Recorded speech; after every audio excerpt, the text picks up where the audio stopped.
for us in English. 다 이해하셨죠?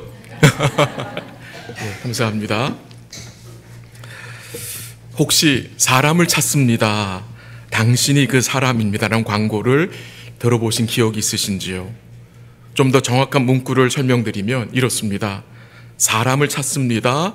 누군가의 생명을 살릴 수 있는 단 한 사람, 그 사람이 바로 당신입니다 라는 광고입니다. 혹시 기억나세요? 이 광고는 대한적십자사 헌혈 캠페인 광고입니다. 제가 대한적십자사를 광고하려고 말씀드린 건 아니고요. 이 광고에서 우리가 뭘 생각할 수 있느냐? 이 광고는 단순히 정보 전달을 넘어서 긴급함과 중요성을 제시하고 동시에 또 책임감까지 공동체적 사명감을 자극합니다. 당신이 그 사람입니다라는 메시지가 강한 참여를 유도합니다.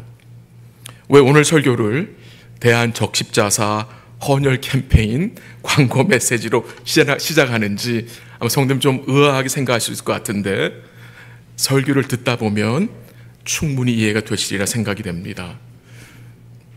이 에스겔서 22장은 특별히 앞부분에 보면은 이 예루살렘 성읍이 무자비하게 사람들의 피를 흘리는 곳이 되었다고 했습니다. 또 우상을 만들어서 스스로 더럽힌 성이 되었다고 했습니다. 그래서 하나님께 어떻게 말씀하시느냐? 에스겔 22장 2절에 보면은 에스겔을 통해서 이 백성들이 행한 그 가증한 일을 그들로 알게 하라고 했습니다. 그 말씀에는 무엇이 암시되어 있습니까? 이 유다 백성들은 자기들이 무자비하게 흘린 피를, 그들이 범한 죄악을 아직 깨닫지 못하고 있다는 것입니다. 주님이 주시는 구원의 은혜의 시작은 우리가 죄인임을 깨닫는 것입니다. 내가 하나님 앞에서 전적으로 타락한 자임을, 나의 생각과 마음이 죄로 물들었음을, 또한 나의 스스로의 힘으로는 하나님이 기뻐하시는 선을 단 하나도 행할 수 없음을 깨닫는 것입니다.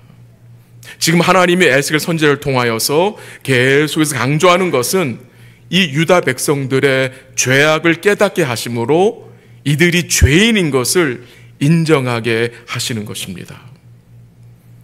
오늘 우리가 함께 읽은 본문, 제가 읽어드린 본문은 이 예루살렘 성이 더럽혀진 것이 물론 백성들의 문제도 있겠지만 특별히 강조되는 것은 지도자들의 문제입니다. 선지자들과 제사장들과 고관들에게 문제가 있음을 제시합니다.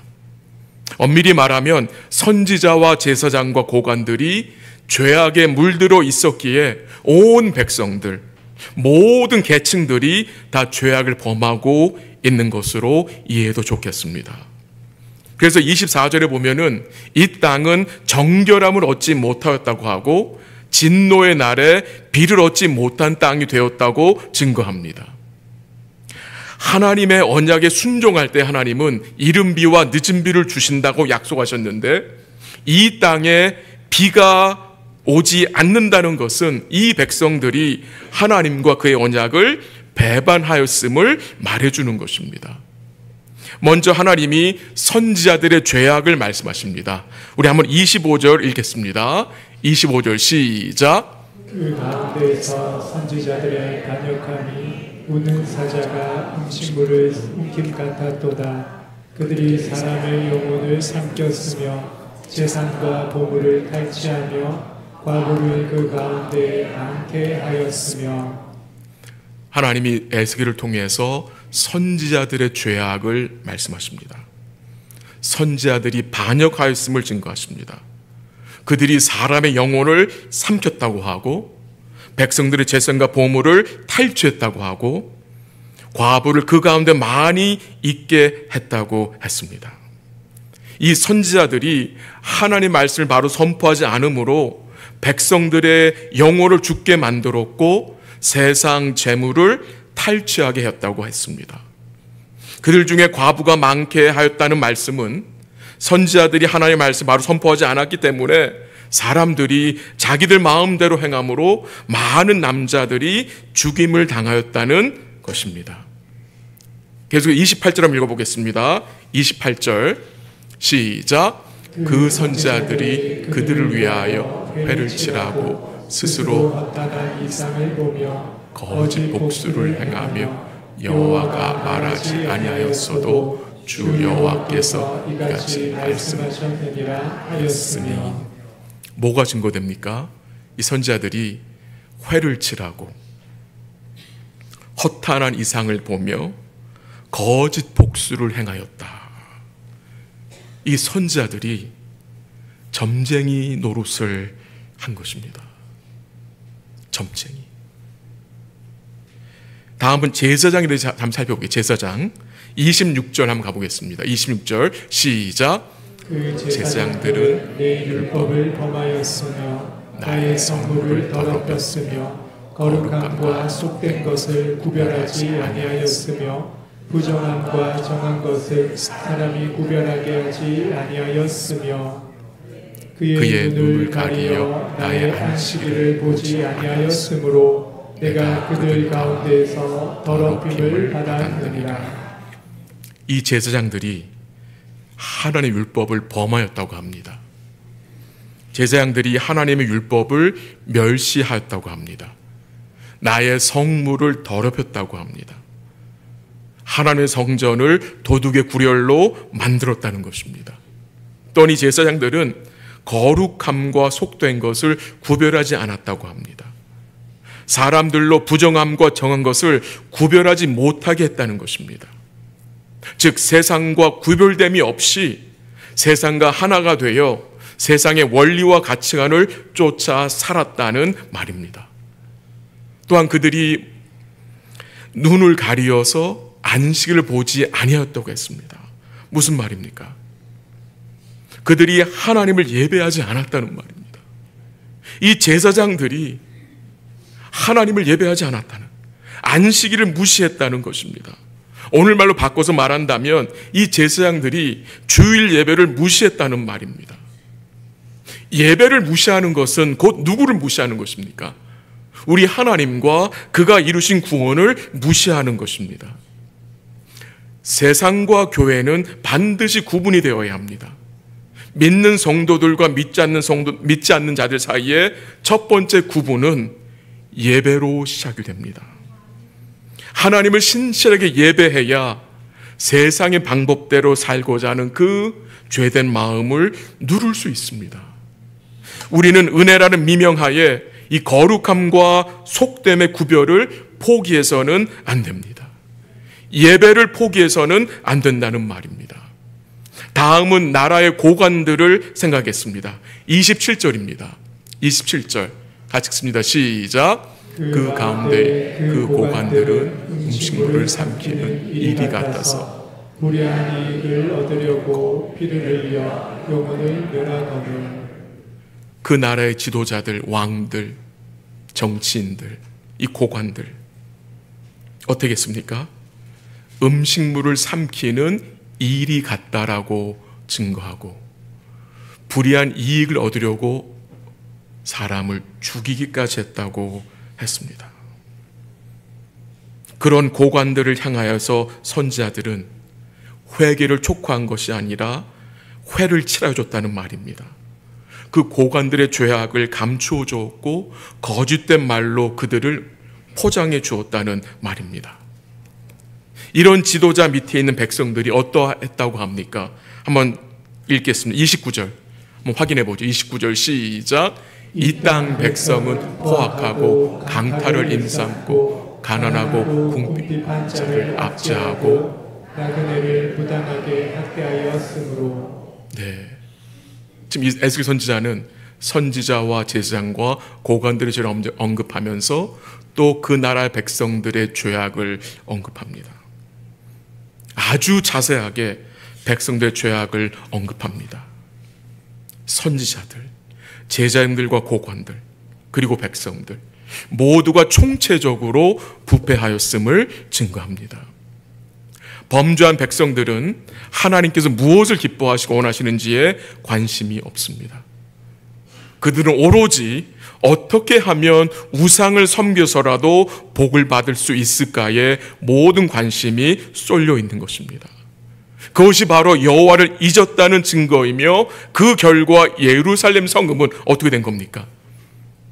피 흘리는 성읍이 된 것입니다. 오늘 우리가 살고 있는 이 세상은 어떻습니까? 죄를 죄라고 말하지 않고 죄를 문화라고 개인의 라이프스타일이라고 혹은 인권이라고 포장해서 말합니다. 슬픈 현실은 세상에서만이 아니라 교회 안에서도 죄를 죄로 여기지 않는 경향이 있습니다. 그래서 아직 젊어서 그래, 아직 경험이 없어서 그래, 요즘 아이들은 다 그래 라는 식으로 가볍게 생각할 때도 있지만 우리는 하나님 앞에서 늘 조심해야 하겠습니다. 어떻게 이스라엘 백성, 이 유다 백성들이 이렇게까지 죄악에 빠지게 된 것입니까? 오늘 본문은 아니지만 12절에 보면은요, 이 백성들이 죄악에 깊이 빠지게 된 것은 그들이 하나님을 잊어버렸기 때문입니다. 나를 잊어버렸도다. 이것이 죄악입니다. 하나님을 기억하지 않고 사는 것, 주의 말씀을 기억하지 않고 사는 것이 죄악입니다. 삶의 모든 순간에 하나님을 기억해야 하는 소명을 이 백성들은 망각했다는 것입니다. 어떤 소명을요? 범사에 하나님을 기억하고 살아야 하는 소명입니다. 그들은 하나님과의 언약을 아무것도 아닌 것처럼 여겼습니다. 그들은 하나님을 기억하고 사는 것이 어떤 삶인지 고민조차 하지 않은 것 같습니다. 그들은 오로지 자기 자신만을 생각하며 어떻게 해서든지 우상을 섬겨서라도 세상의 복을 손에 쥐려고 한 것입니다. 이 유다 백성들이 왜 하나님을 잊어버리게 된 것입니까? 그들의 마음이 다른 것에 빼앗겼기 때문입니다. 그들의 중심이 다른 것에 쏠려 있었기 때문입니다. 예전에 SF 수련회 갔다가 한 목사님을 만나 대화를 했던 내용 기억이 납니다. 참 귀한 목사님입니다. 자신의 큰 고민과 기도 제목을 저한테 알려주셨습니다. 목사님에게 외아들이 있었는데 대학교 3학년까지는 신앙생활을 신실하게 하며 귀하게 교회에서 자랐다고 했습니다. 저도 개인적으로 그 아들을 알고 있고 함께 학원 사역과 함께 SFC에서 섬겼던 기억이 납니다. 그런데 대학교 졸업반 때부터 이 아들이 하나님을 점점 멀리하기 시작했다고 했습니다. 컴퓨터 사이언스를 졸업을 하고 졸업하자마자 연봉이 아주 좋은 직장으로 연결이 되어 너무도 교만해져서 영적으로 헤매고 있다는 소식을 들었습니다. 주일에 교회에도 오지 않을 것 같이 이야기하시면서 목사님이 저한테 이런 말씀을 하셨습니다. 목사님, 세상에서 잘 되는 것이 참된 복이 아닌 것이 분명하고 저의 기도 제목은 좋은 직장과 높은 연봉이 아니라 다시 아들이 주님을 신실하게 예배하면서 바르게 신앙생활하는 것이 간절한 기도 제목이라고 말해 주었습니다. 목사의 말씀, 그 기도 제목이 제 마음속에 깊이 와닿습니다. 우리 성도님들은 여러분의 자녀들이 어떻게 성장되기를 원하십니까?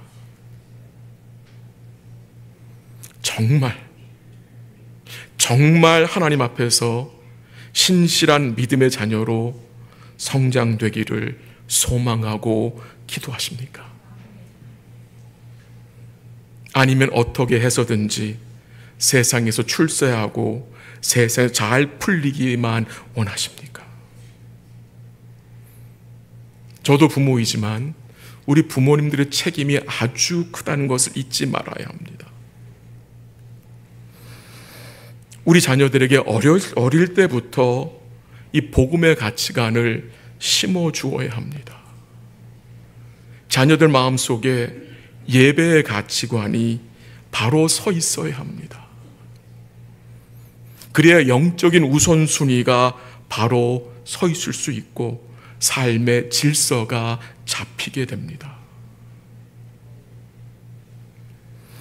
우리는 주위에 하나님을 잃어버린 자들을 위해서 기도해야 하고, 동시에 우리가 삶 속에서 하나님을 잃어버리지 않도록 주의 은혜를 간구해야 합니다.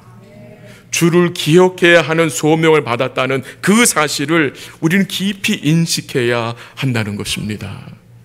함께 30절 읽겠습니다. 30절 시작. 이 땅을 위하여 성을 쌓으며 성 무너진 데를 막아서서 나로 하여금 멸하지 못하게 할 사람을 내가 그 가운데에서 찾다가 찾지 못하였으므로. 아멘. 주님이 30절에 보니까 찾고 있는 사람이 있습니다. 왜 하나님이 사람을 찾고 계십니까?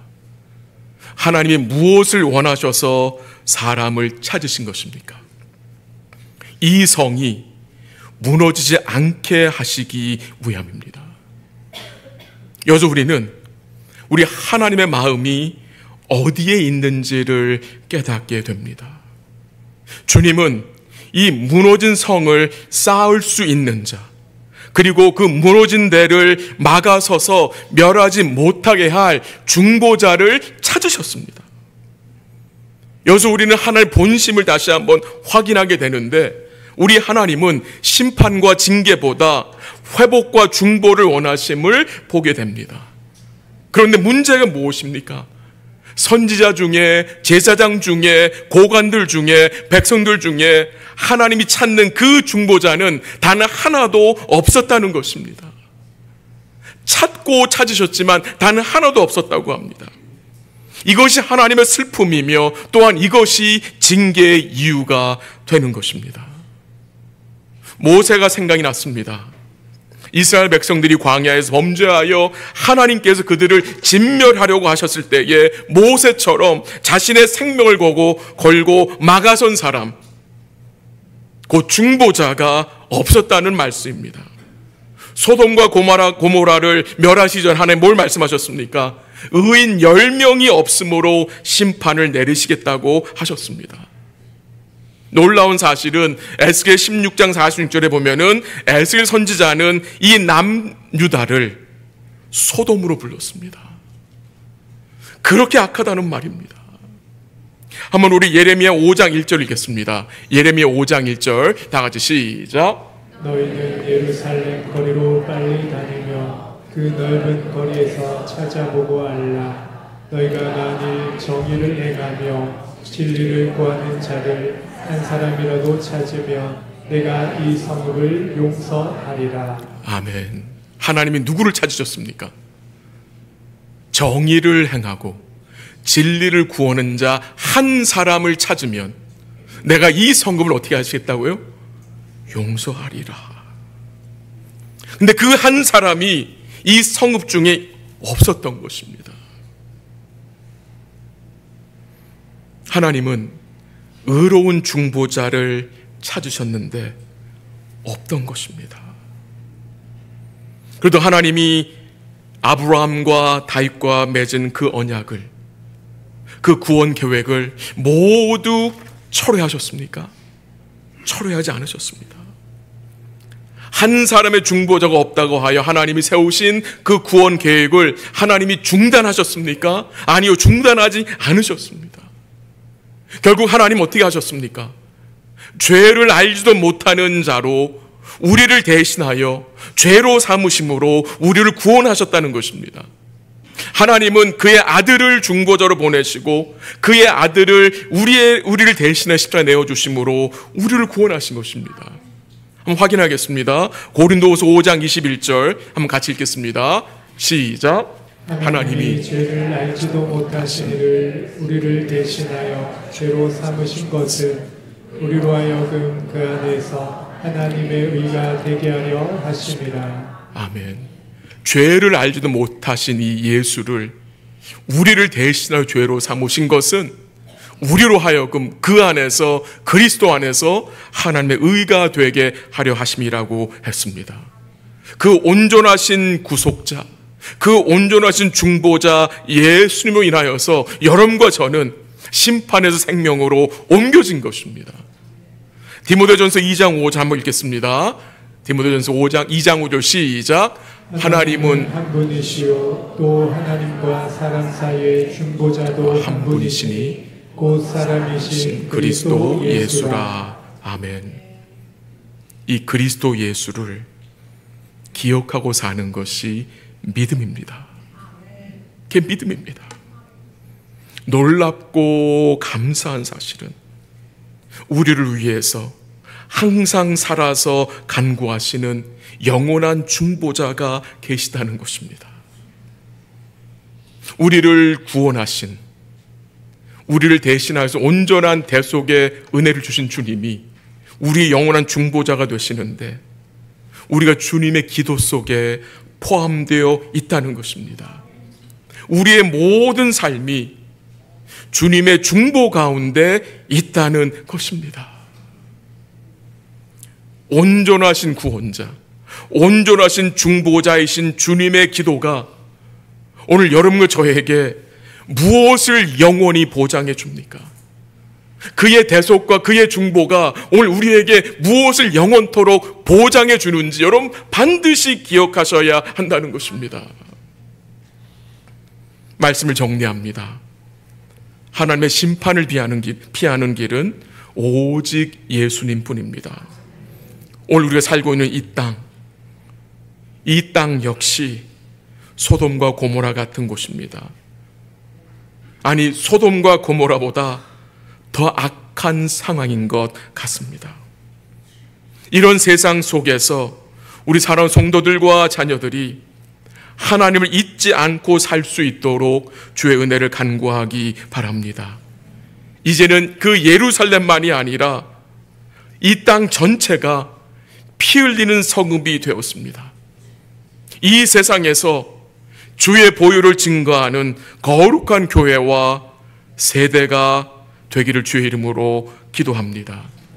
마지막으로 오늘 우리 삶 속에서, 우리 가정에서, 우리가 맺고 있는 관계 속에서, 섬기는 부서와 교회에서 무너진 부분은 없습니까? 생각해 보시기 바랍니다. 여러 가지 일로 무너진 부분이 있는 분들이 계십니다. 우리는 무너진 곳을 막아설 사람으로 부르심을 받은 복된 자들입니다. 주님의 온전한 구원과 중보 사역을 믿고 사는 성도들은 무너진 곳에 서 있어야 하는 부르심을 받은 자들입니다. 주님이 찾으시는 그 사람이 바로 당신입니다. 우리들입니다. 주님이 찾으신 그 사람이 우리가 되기를 기도합니다. 제가 설교 서두에서 사람을 찾습니다. 당신이 그 사람입니다. 왜 시작했는지 이해가 좀 되시죠? 주위를 돌아보면 영적으로 무너진 곳을 많이 보게 됩니다. 그 무너진 것을 우리가 방관자로 있는 것이 아니라 그 무너진 곳에 서서 주의 은혜와 긍휼을 간구하고 주의 복음을 굳게 붙들므로 주의 복된 도구로 살아가시기를 기도합니다. 무너진 곳에 서서, 고통 중에 있는 주의 백성들 곳에 서서 기도하심으로 주의 은혜와 긍휼을 간구하시기를 바랍니다. 아직 아무런 변화가 보이지 않는다 하여도 그곳에 서서 기도하심으로 버텨주시고 끝까지 복음의 가치관을 가지고 인내하시면서 주의 도우심을 바라보시기를 바랍니다. 때가 되면 우리 주님께서 은혜와 긍휼로 함께해 주셔서 회복 은총을 베풀어 주실 것을 믿습니다. 같이 한번 우리 기도